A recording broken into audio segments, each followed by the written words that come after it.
On April 16, 2024, the UAE saw the heaviest rainfall in 75 years. The skies turned dark, and in just one day, a year's worth of rain flooded Dubai. Patio furniture blew off balconies. Flights were grounded. Water broke through mall ceilings. But in true UAE spirit, the country came together. Food was delivered to homes where people couldn't get out.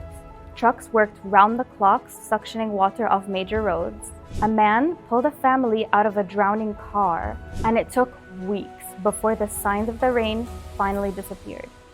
But everyone still remembers the April showers, celebrating 10 years of your story.